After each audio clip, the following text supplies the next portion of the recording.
Well, we all want to wish our family and friends and even coworkers all the luck in the world in the coming year. But besides crossing your fingers and saying a prayer, how about what you eat on New Year's Eve? Can that bring you some luck? I believe it can. And Selena is live at Manor House Kitchens in the North Hills with a recipe for your first meal in the new year, hoping to bring you lots of luck.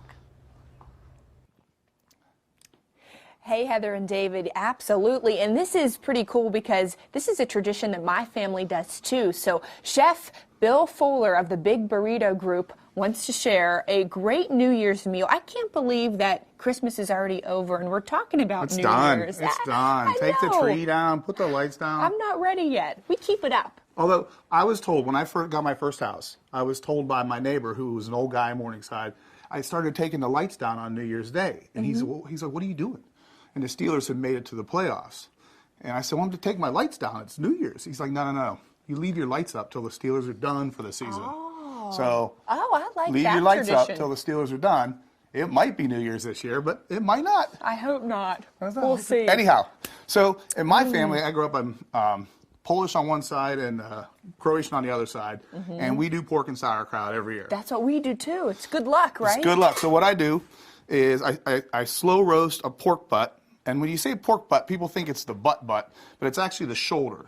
And there's a lot of connective tissue, a lot of sinew, a lot of fat, because that gets used a lot on a hog, so you have to slow cook it. So I rub it with thyme, salt, pepper, sugar, let it sit overnight, then I slow cook it. Right at the end, I add some sauerkraut and some kielbasi. Oh, that looks incredible. Just when you open that, the smell, it takes over the room. I'm ready to dig in. Nice and tender. Okay, so this is great. And I actually have grown to love sauerkraut. You said your family has this tradition as as well. We do this every New Year's Day. My grandma and mom have this for our meal. And I always eat the sauerkraut, but I was never a huge fan of it. But over the last few years, I've just learned to love it. There you go. I really like it now. And the reason we eat it is eating pork and sauerkraut first thing on the New Year's is good luck. Yeah. So, and I think most of Pittsburgh out there, you do the same thing. Now, my wife's family, they're from, her father's side is from Arkansas and Oklahoma.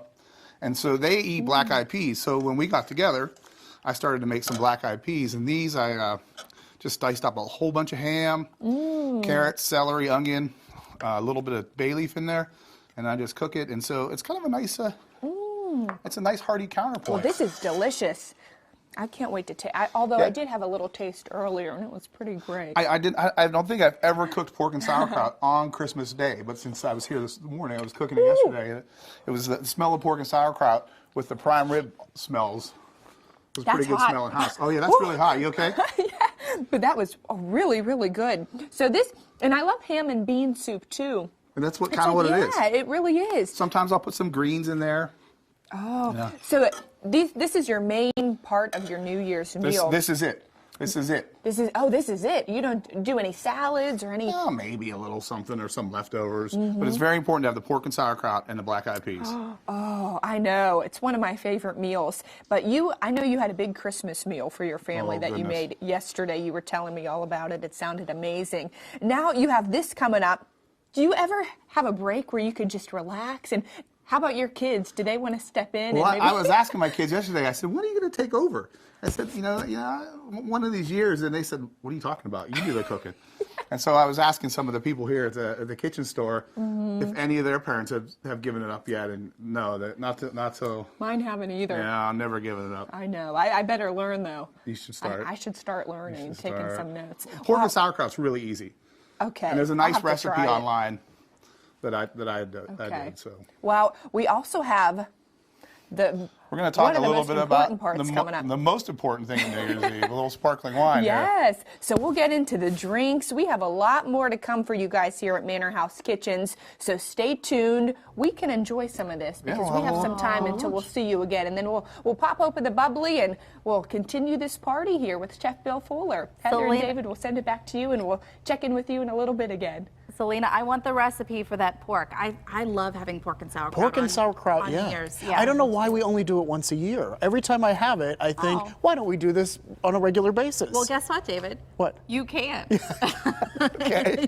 Well, you can have it whenever you want. We're going to hear from Selena coming up a little bit later on. And coming up next, hackers are targeting your home security cameras. Mikey Hood shares how to protect you and your family from becoming their next victim. Stay with us. Pittsburgh Today Live will be back after this break, and you got to take a look at the river. The clouds are reflecting off of the still river this morning. We'll be back after this. It's so still. It is.